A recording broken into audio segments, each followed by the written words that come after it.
Welcome back to Steve's World of Wonders.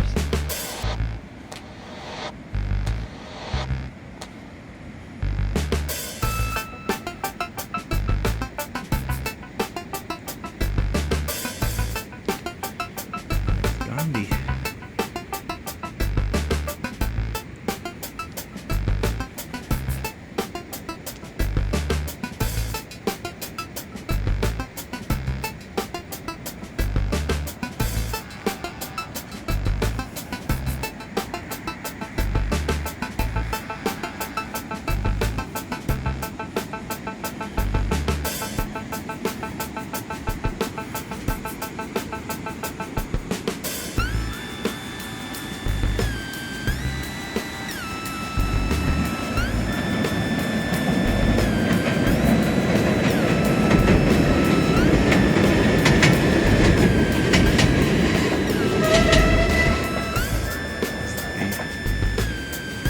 There's the old train. And here's some raging river water.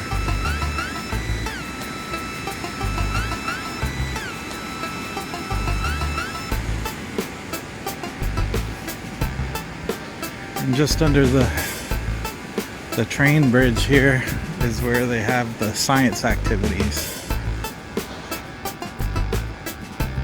Looks like quite a turnout. It just started at 7. It's a little past 7 now, so I'm not sure exactly what to expect, but we shall see. I think it's mostly for kids.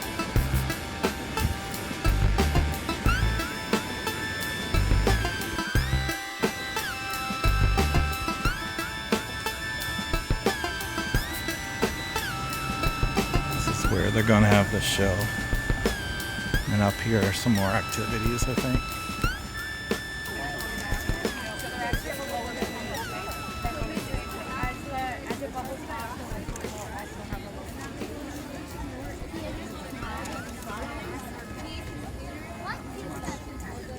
So it started out a really dark blue, right? And it's going to go to a light yellow when the reaction. No, because I think because of the caffeine. Which happens when they dry ice.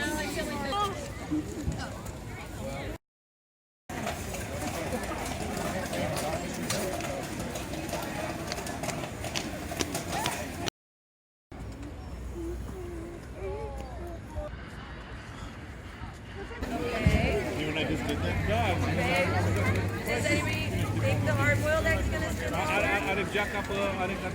Anyone rooting for the hard-boiled egg? No. Okay. Well, let's see. We're gonna give them a big spin, and then we're gonna stop this one and see if it stops. Okay, and then we're gonna hold this one. Okay, and then when it gets closer to red, that's when it's acidic.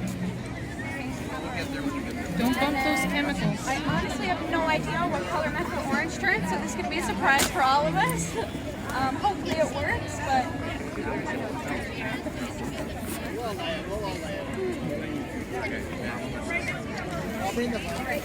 So in the phenolphthalein, I'm going to quickly add dry ice. And you're going to just see that with the colors. I'm going to add a little piece. Oh wow, look at this color change. As you can see, it is turning yellow, so this is getting closer to neutral. It's going to get closer to red. Longer it sits. Don't touch, it's dry ice.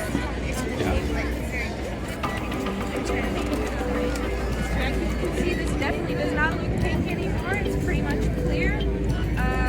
This one as well, also not bright red anymore. That definitely is not blue.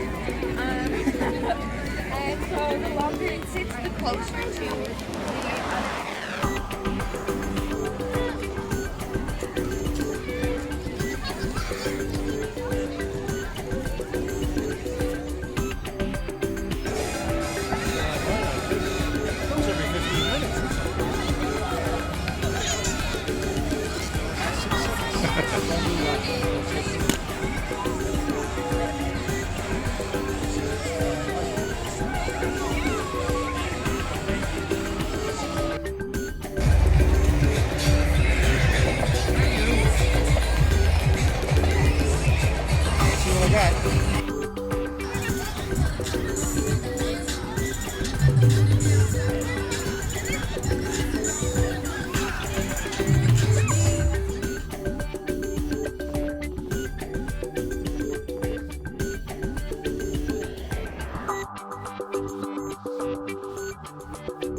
before we can really get going in earnest here, we got a couple of demonstrations we want to show you before it gets even darker. Okay, so on my left, to kick things off, Bob, blow it up, Burke. Blow it up for us, Bob. How about we blow something up? I knew you'd say that. I want you to pay attention to these three pieces of paper here. There's a little dark spot in the middle of each one of them, and that's made out of nitrogen triiodide, and it's really unstable. To make it blow up, all you have to do is touch it.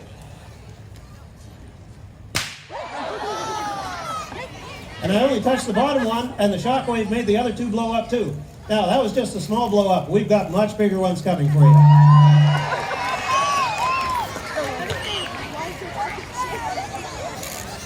Okay, so my name is Natalie the Magnificent Mesnick. Hey!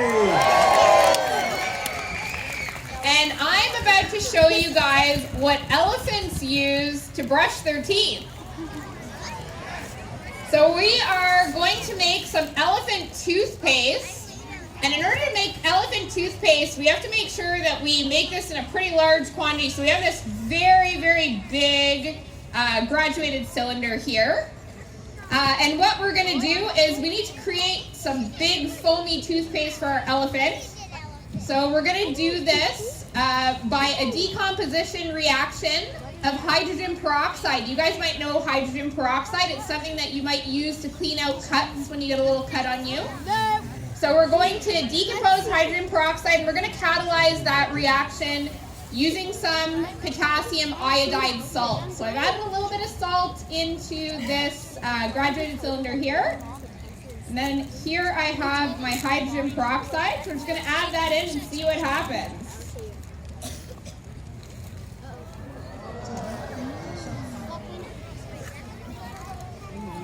All right, so that's our elephant toothpaste.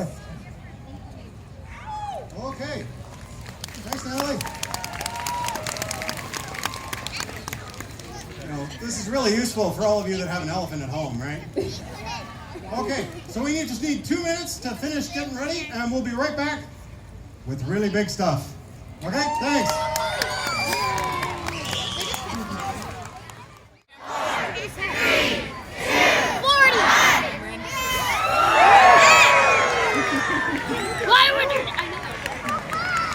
Okay, ladies and gentlemen, welcome to the 8th annual Light Up the Night with Chemistry in the Dark.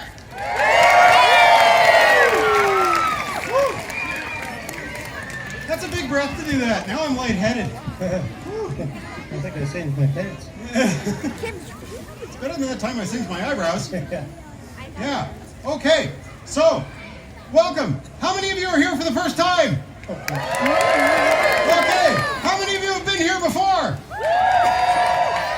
How many of you weren't born 8 years ago when we did this the first time?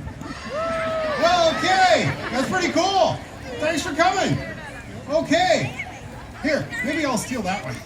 You have a few more. Seeing as it's already lit, I'll trade you. I don't want to take things home. All right.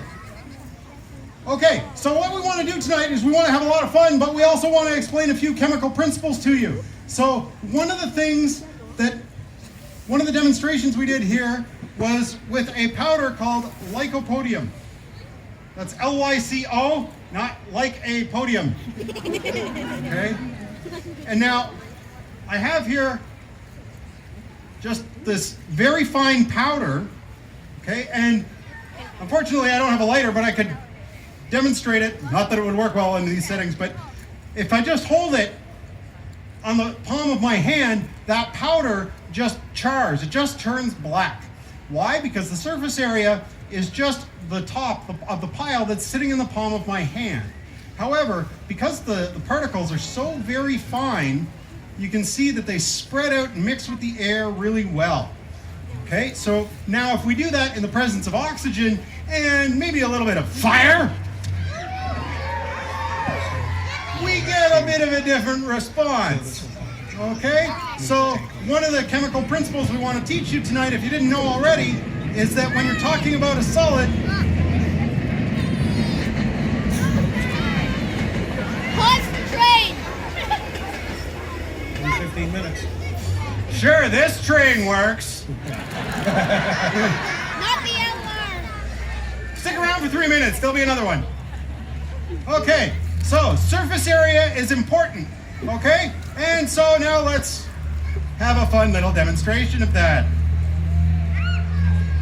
Okay, also, this is a good demonstration of how big a windbag I am.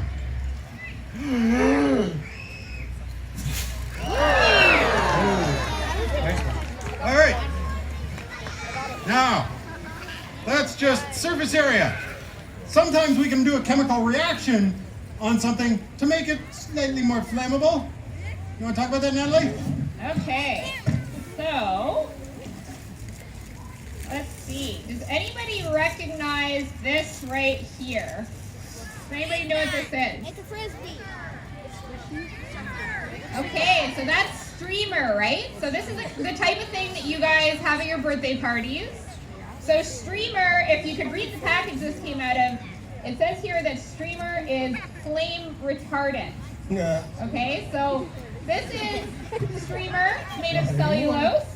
But of course, when Jeff and Bob and I get our hands on streamers, we like to do fun things with them to make them a little more fun than the typical birthday party streamer.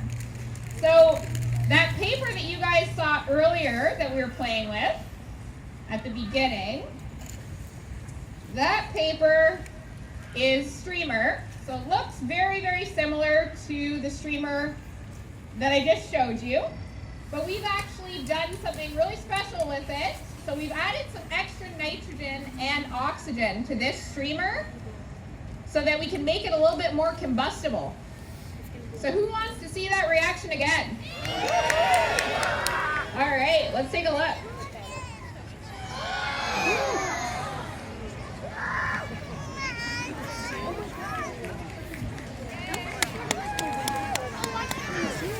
I have an idea.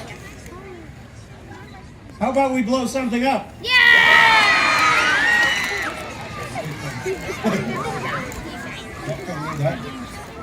All right, what I have here is a cylinder of hydrogen gas.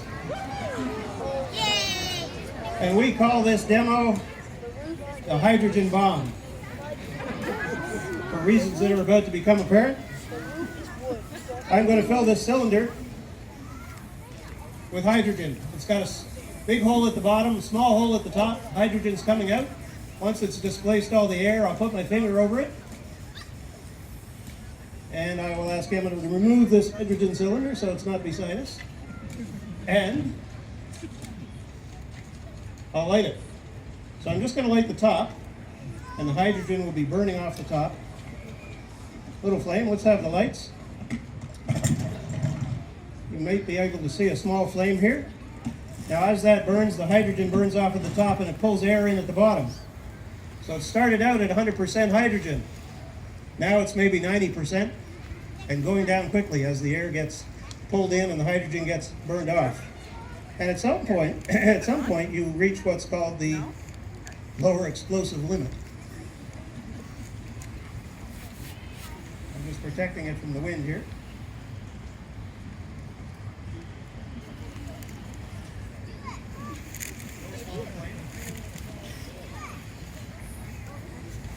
Still a tiny little flame.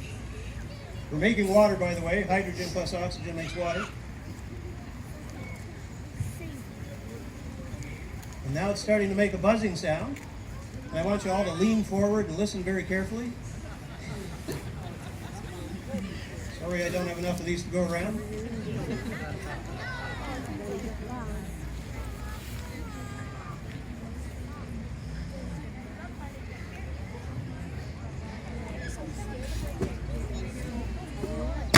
Oh, there we go.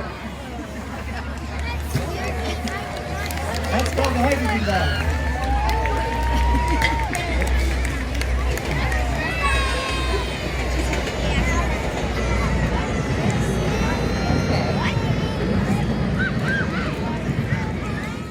So for those of you who don't know me, I am Carleton's greatest lab coordinator. Right.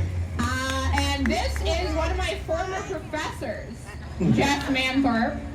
And you know, in all of my time at Carleton, having been a student here, Jeff having been my teacher, I've always really wanted to light Jeff on fire. So what do you guys think? Should we try lighting Jeff on fire? Let's see what happens.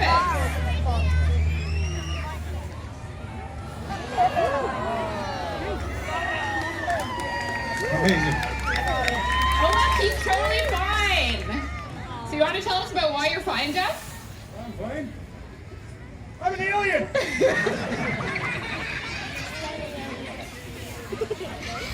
I know him. My magic suit here is actually covered in flame retardant chemicals. The same ones that were on the streamers to start with. And then we kind of, you know, put extra nitrogen and extra oxygen into the streamers. But, you know, we didn't do the same to the suit. I'm very glad for that.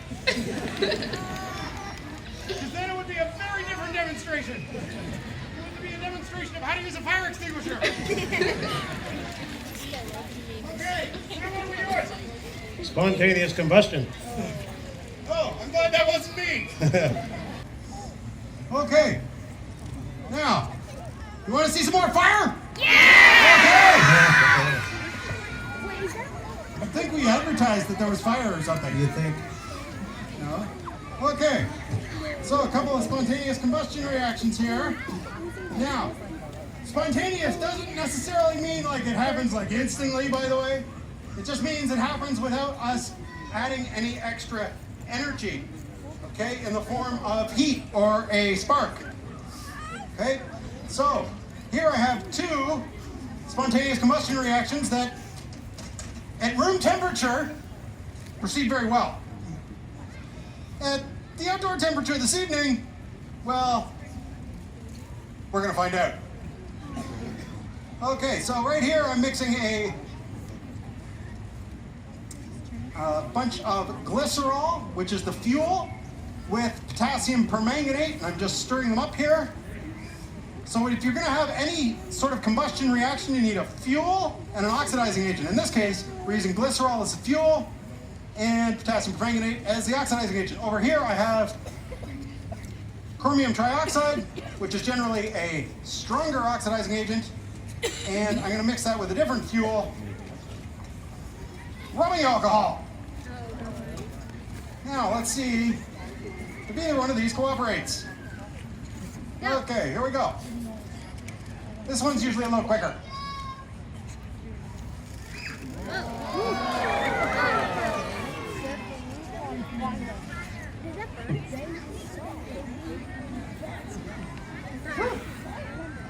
Yeah.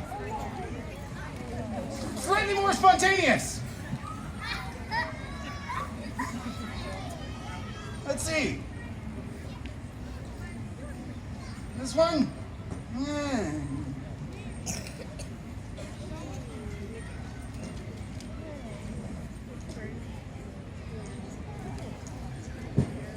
Well, we'll see. Maybe it'll start in 10 minutes. Yep.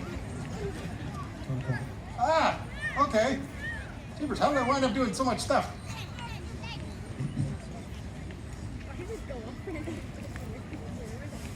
There we go. All right. Now, we also said some stuff was going to glow, right? Yeah. All right, let's do some of that. Okay, can we turn the lights back off? Okay, so I got here a bottle of water. Just to prove, it's really the truth. Here, carbonated.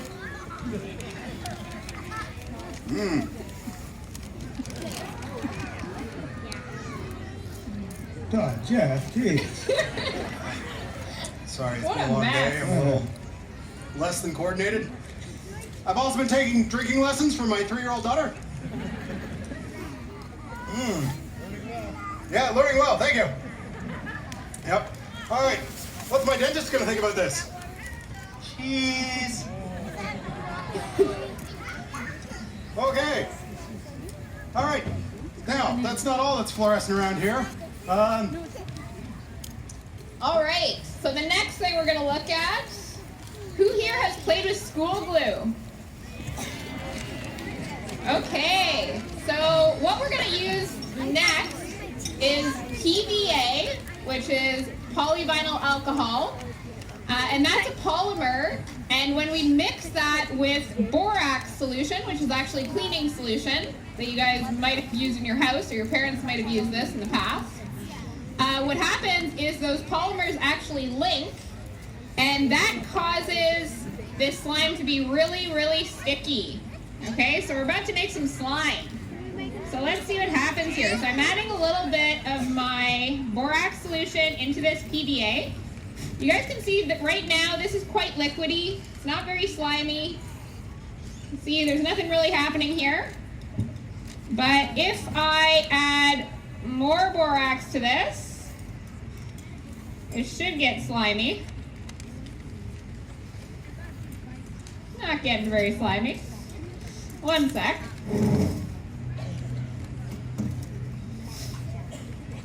Let's add a little more.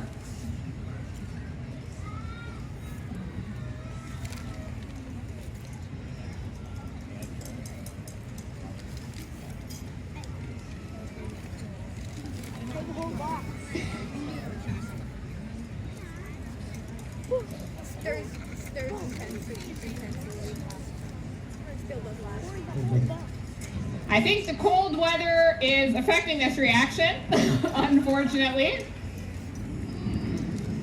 This should get really slimy, guys. So there's a lot of slime recipes that you guys can do at home that don't use borax. This particular reaction didn't seem to work very well right now, unfortunately. It did work at our last show, so I think it's just because it's so cold. Great job with the failed experiment. That's how we learn as chemists. All right, I think this one might work. Lights, please. What I have here is a fluorescent solution, as you can see, and it's a fluorescent solution of sodium acetate. That's the same stuff that's on salt and vinegar chips. You have eaten quite a bit of this probably in your life, although not with the fluorescent dye added. And this is a supersaturated solution, meaning that it's very concentrated. And so when I pour it out of here, it's going to become unsaturated, and you'll see what happens.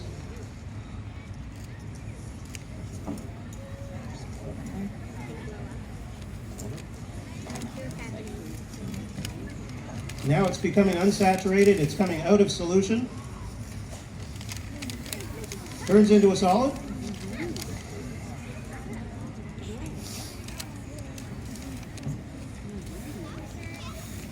There we go, and that's a reversible reaction. I can heat that up and put it back into the beaker, and away we go for the next magic show. That's called supersaturated sodium acetate.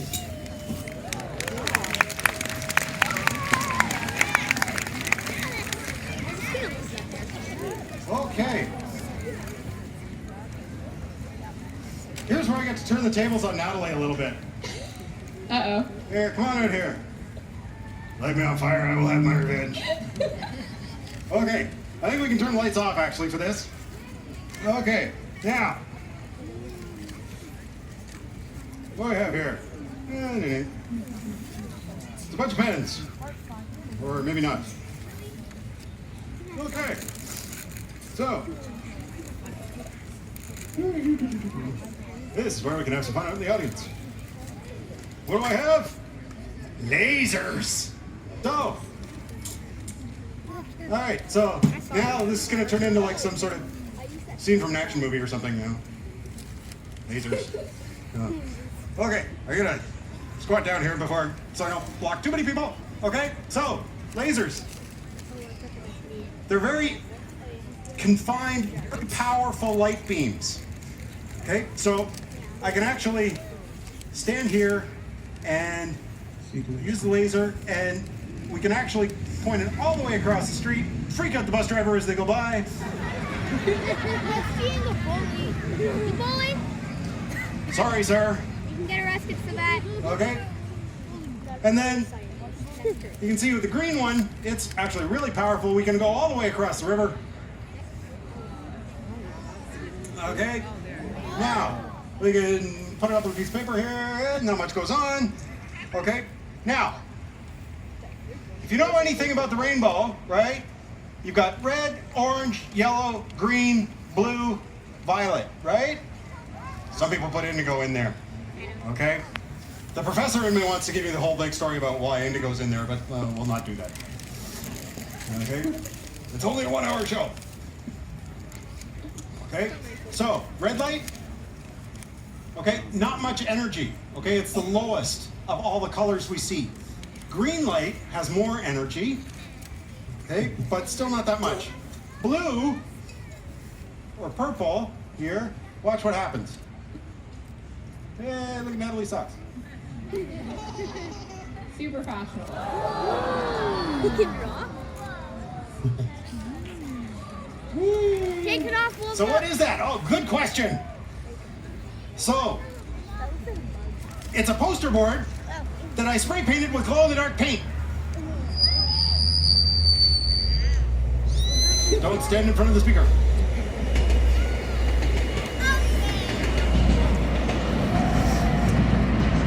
So, I coated this with glow-in-the-dark paint. You can see that it's giving off, well, maybe you can't see anymore.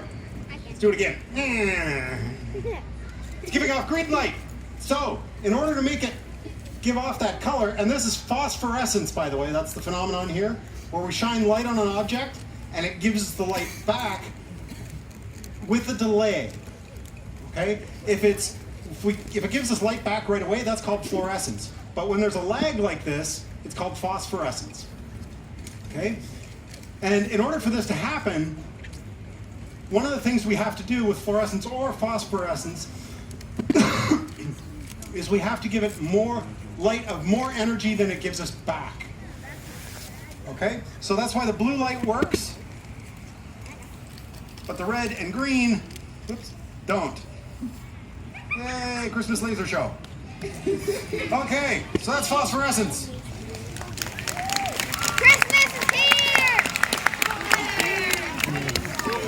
Lights up all around. Whoa! I have an idea. What would you like me to do? Can't hear ya. That's what I like to hear.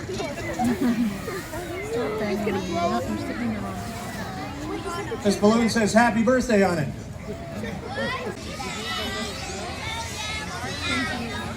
All right, what I have in this balloon is about 1 gram of acetylene. Acetylene is welder's gas. It's used because it's very energetic. So we half filled the balloon with acetylene and then half filled it with oxygen. If you don't like loud noises, you will not like this. Are you ready? Yeah. How about a countdown? 5, 4, 3, 2, 1.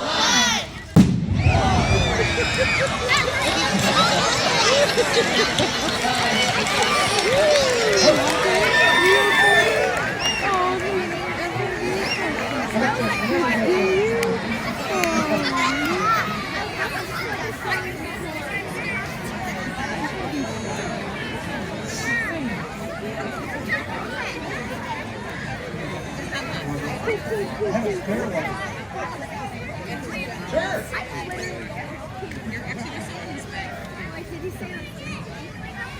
Hey, you want to do that one again? Yeah!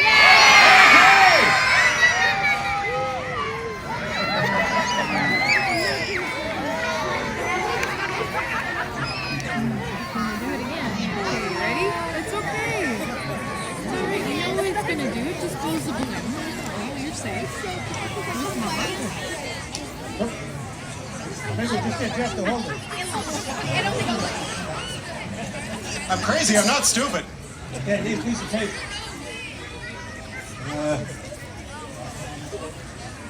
maybe I can get this one to stick with it. There you go. Okay, I think we're good. Piece of tape? Yep, we're good.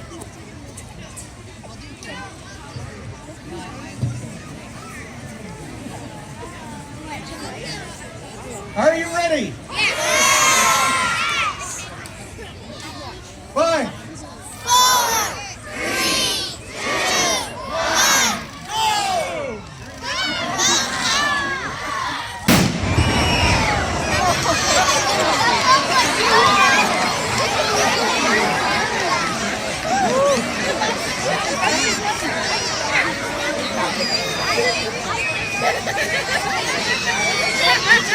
And that, ladies and gentlemen, is why we tell the city and the police we are doing this show. In advance. He's standing somewhere in the corner. Mama, where's Peppa? Alright, so this next demonstration, what we have here is we actually have 3 little glow sticks. I've only cracked the first one so far, so you guys can see that's blue. Okay? I know. I want to know, can anybody tell me what the 3 primary colors are? Blue, yellow, and orange. Yellow, red, and blue, right? Okay, so you guys can see I just have the blue one here. So let's turn off the lights and see how this looks with just the blue one lit up. I'm just going to turn on this power tool here. Jeff gave it to me, so that was a bad move, but let's see. Okay, see what happens?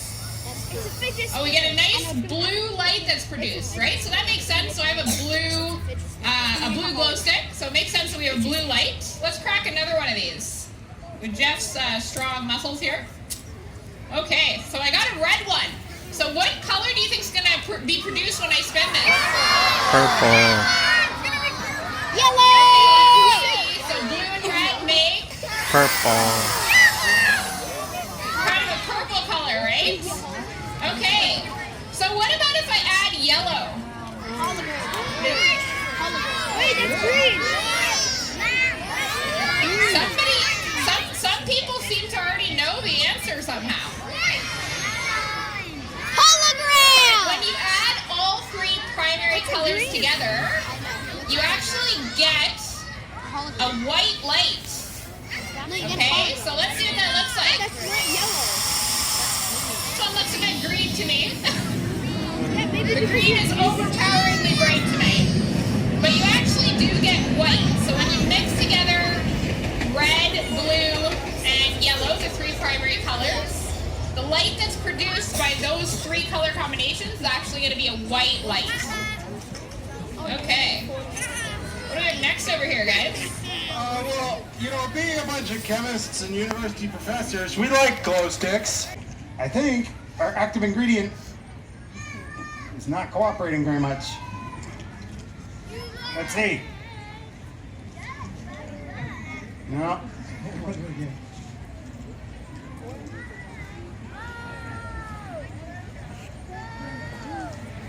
Oh, there we go. There's one. I don't know if my arms are going to make it for the others. I thought you were strong.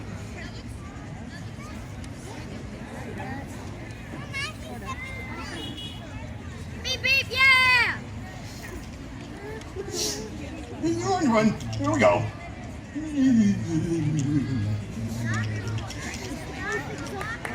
There we go. Nice. All right, now we'll do some maracas.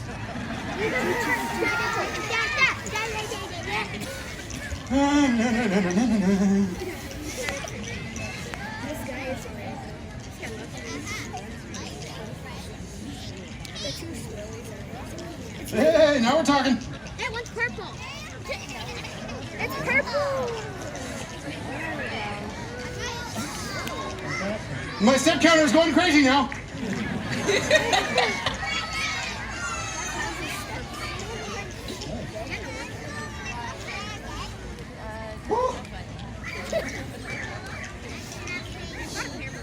I ran a marathon 2 weeks ago and it was easier than this. All right.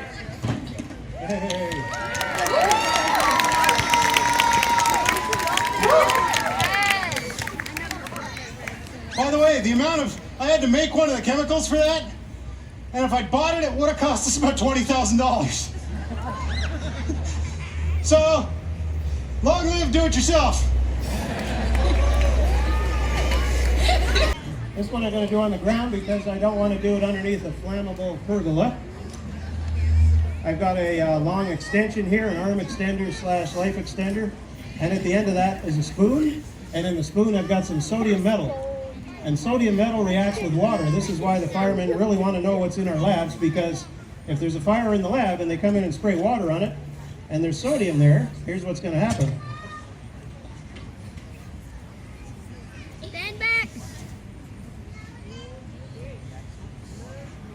Sometimes it takes a few seconds.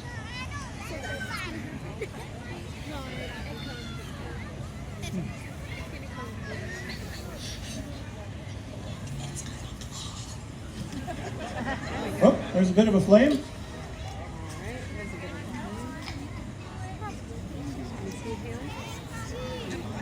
I think we need a bigger piece, don't you?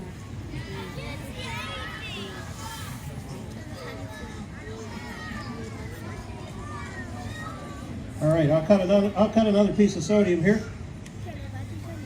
Just have to tap the oil off it and keep it under oil because it burns in water. I know you don't believe me.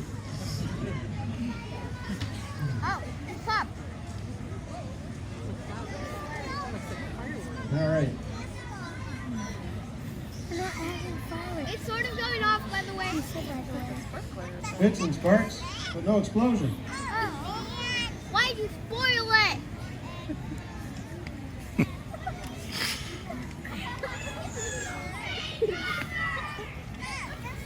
Take cover, it's a more.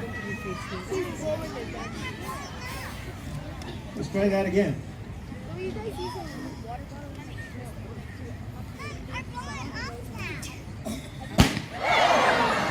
That's what I'm talking about.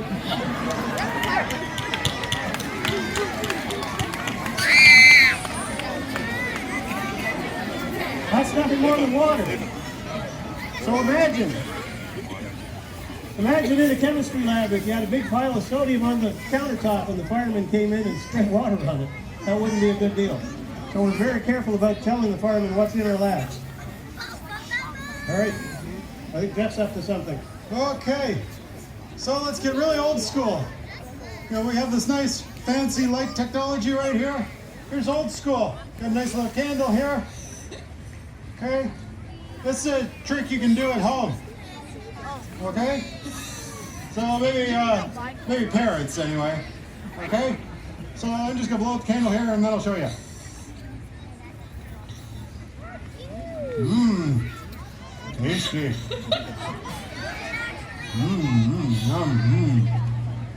That's a good candle. Do you want to know how I did that? I don't want to know. Well, it's actually a banana. Okay, and then if we can turn on the lights for a sec. See, if you are what you eat, I'm nuts. Okay. Thanks for your support, Bob. So, nuts contain a lot of oil. Okay, and so oil can be used as a fuel in a fire. So if I hold, we can turn up the lights again. I can hold this torch up to this pecan here very steadily so I don't, burn my thumb, my finger. And there's enough oil in there to actually sustain the flame for quite a while. And then if that's sitting on top of a piece of a banana, well, you can just blow out the flame and have a little nice toasted pecan and banana snack. Tastiest demo all night.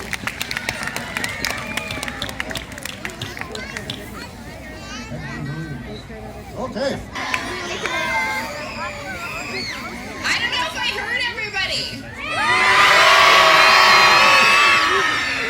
All right, so what we're about to show you, we have some balloons over here. You guys might be able to see them. They look kind of like your everyday party balloons, right? Maybe they're filled with helium, just like your party balloons. But actually, these balloons are kind of special. So even though they look like they're pretty harmless balloons for a birthday party, they're actually filled with something much more exciting than helium. They're filled with explosive and exciting hydrogen gas. And we've actually added a little bit of flash paper that's attached to our balloons and a secret ingredient, which is a metal salt. And when a metal is actually exposed to a flame, that energy from the fire is going to cause a reaction that gives off a specific color that's dependent on what metal it is. So let's take a look. My favorite color is purple. Let's see what color this balloon's going to be.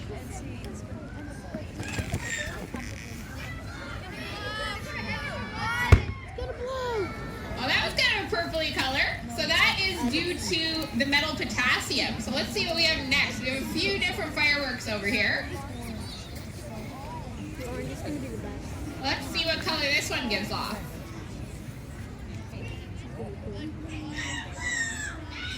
It's gonna fall! What color is that, everybody? It's kind of like greenish, right? That could have been maybe boron.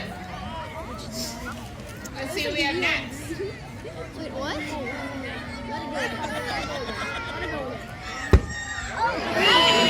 That was like a bluish green color, maybe copper. Maybe copper metal would give that off. That's green!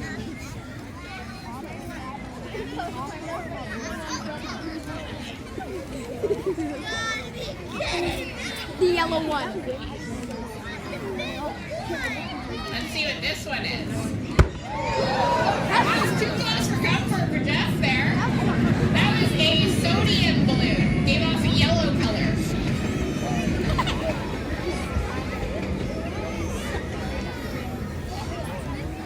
All right, here's best. All right, we got two here.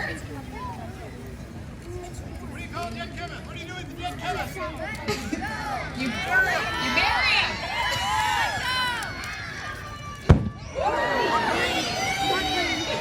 Dark green. That was lithium for sure. That red color that you guys saw.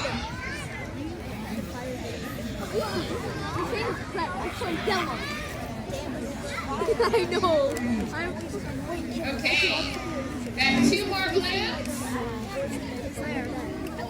Let's see. Uh-oh, put them together. It's a terrible suggestion. Red? That poor little guy got away. Shoot him with an arrow. You just polluted.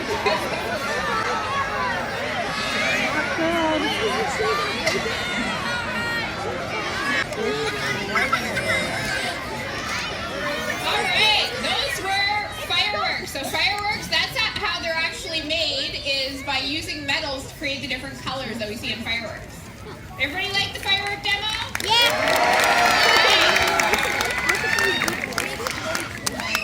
Let's see what we have next. Maybe some more fire?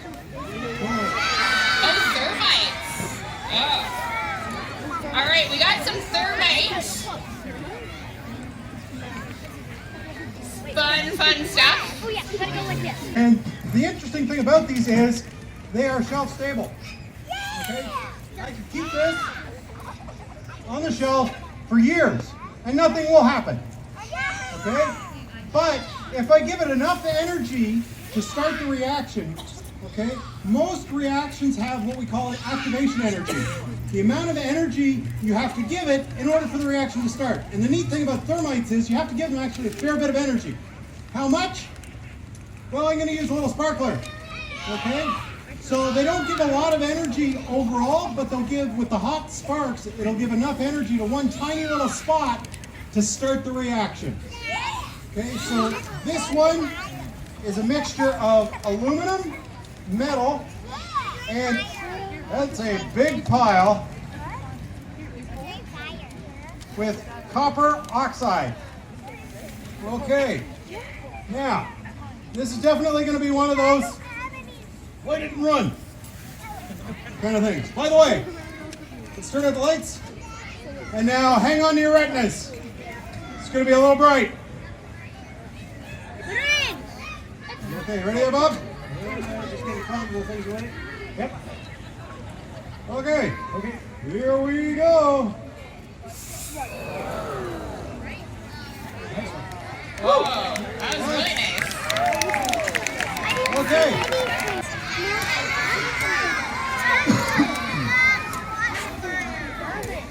All right, so for this extender that Bob talked about. Because this one is quite aggressive. So I'm just gonna light this little party sparkler. So I'm gonna light this party sparkler here. And we're just gonna put it right there.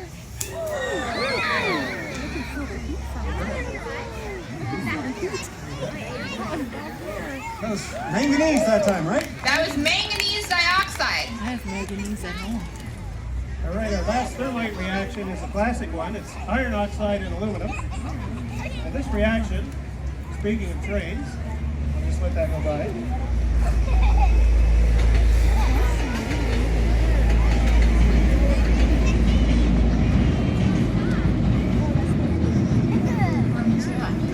This reaction releases so much heat that it turns iron into liquid. And so it can be used to actually weld railroad tracks together in the field. So I'm going to light this party sparkler. There, that's molten iron coming out the bottom. In a matter of seconds, we've gone from room temperature to the temperature of liquid iron. Dump it out!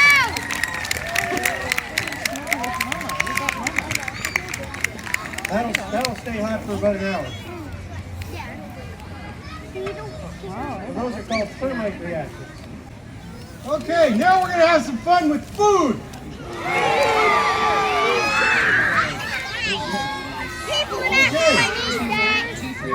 So here in front of me, I have a bag of peanut M&Ms. If anybody in the front row is allergic to peanuts, don't worry, you're going to be okay. Okay, now in this cylinder in front of me, I have a solid. It is potassium chlorate. Okay, and potassium chlorate is a very powerful oxidizing agent. Now in order to get this reaction to work, we kind of have to melt the potassium chlorate. Okay. And by the way, potassium chlorate used to be used in fireworks. So fireworks contain three components.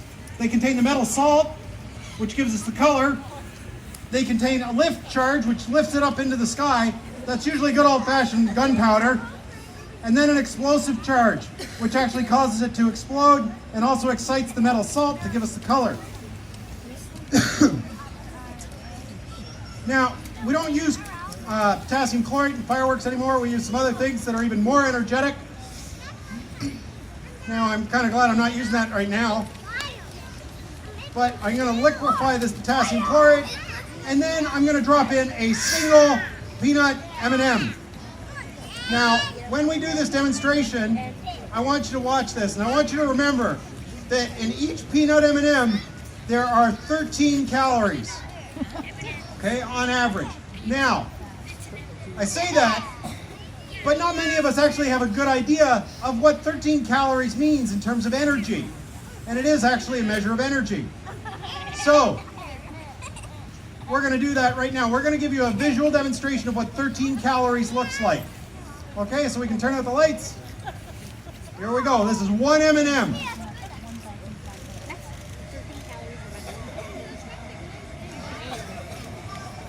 So this is using oxygen from the potassium chlorate to oxidize the M&M, just like your body uses air.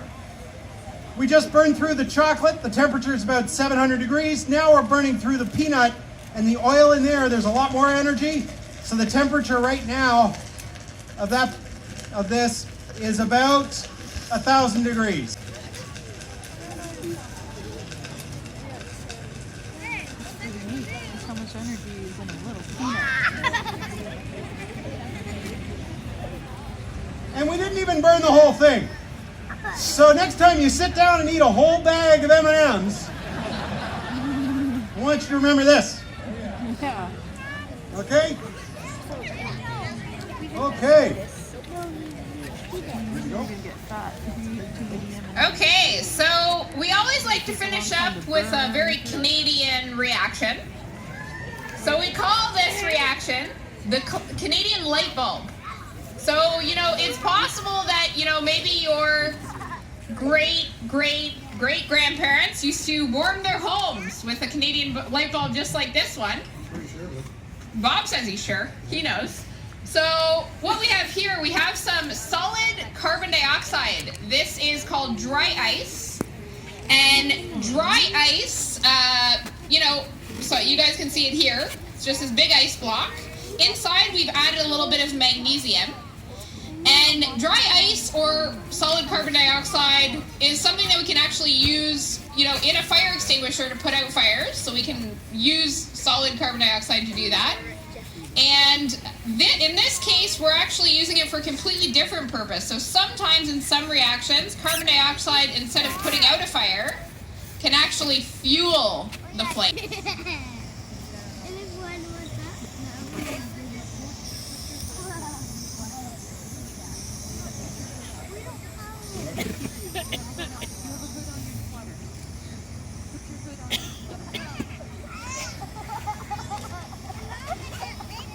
Once we get this nice and hot, we'll put the other block of dry ice on top and you'll see what happens.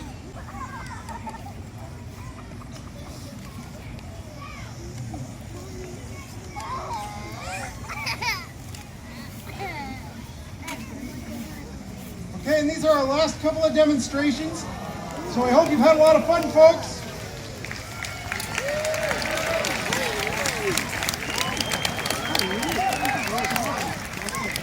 Just so you know, there have been about 80 people involved in putting on this show tonight, including lots of student volunteers. Please give them a big round of applause. We can't do this show without them.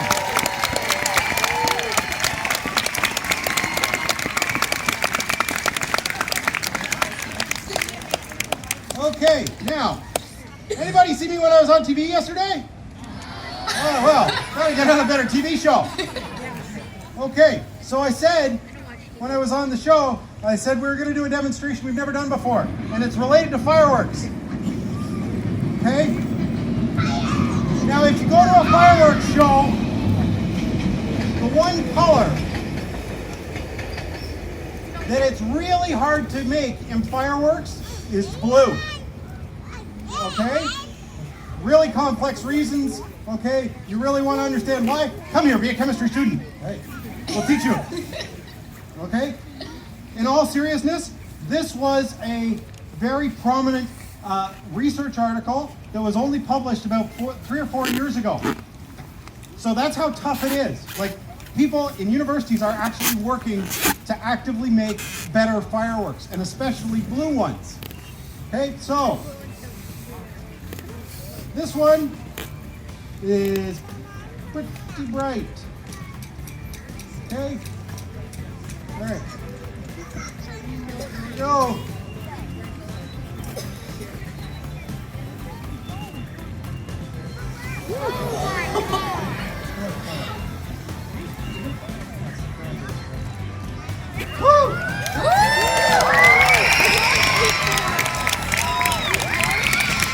Okay, you want to see that again? Yeah! Okay, I'll show you one more time.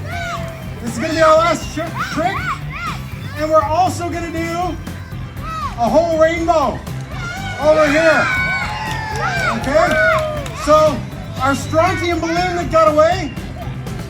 Oh, strontium, I am about to have my revenge. Strontium is on my far right, your left. Okay, you ready? Here we go.